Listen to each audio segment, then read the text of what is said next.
कार्यक्रमामध्ये उपस्थित सर्व माता भगिनी आणि सर्व पुरुष सेवेकरी आपल्या सगळ्यांना नव्या वर्षाच्या आणि मकर संक्रांतीच्या मनापासून हार्दिक शुभेच्छा देतो, धन्यवाद देतो।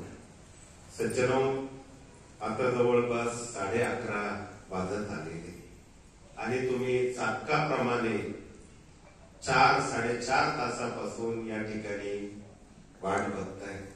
खरोखर नमन करायचं असेल ते स्वामी आणि गुरुमौलींना, नंतर जर नमन करायचं असेल तर तुमच्या या त्यागाला आणि भक्तीला। एवढा वेळ पुनश्च तुम्हाला धन्यवाद देतो। इतक्यातच कडू पाटलांनी तुम्हाला काही होमवर्क दिलेलं आहे, सिद्धमंगल। पण हे कशा करतात सज्जनो? 76 वर्षापासून दिंडोरी प्रणीत स्वामी कार्य चालू आहे। या 76 वर्षापैकी जवळपास 40 वर्ष सद्गुरू मोरेदादांनी कार्य केले।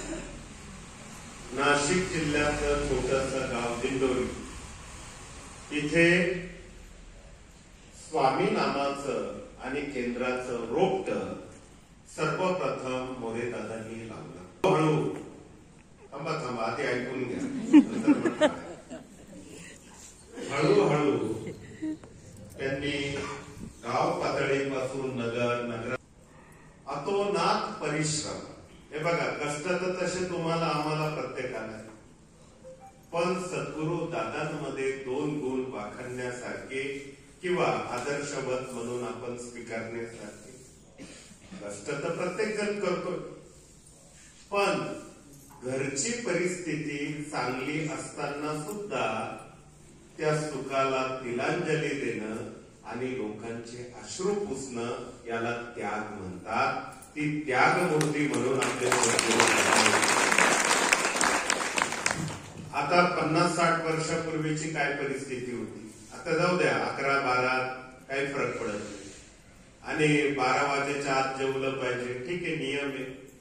पण खरं तर सूर्योदयाला नव्या दिवसाला प्रारंभ होतो, रात्री 12ला नसतो बरं का, इंग्लिश घड्याळ नाही वापरायचं तिथं,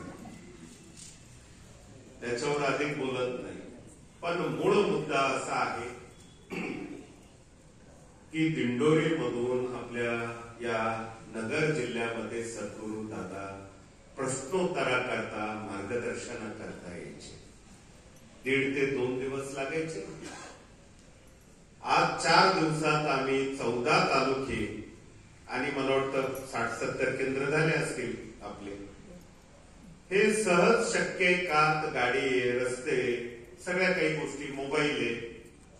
तिथल्या केंद्रात इथे मेसेज येतो, आले आले आले, पाणी पिऊन परत गेले गेले गेले, बरोबर आहे की नाही? त्या काळात काय होतं असं, कधी रेतीचा ट्रक, त्या ट्रकच्या रेतीवर बसून दादा यायचे, डंपर टिप्पर त्याच्यात बसून यायचे,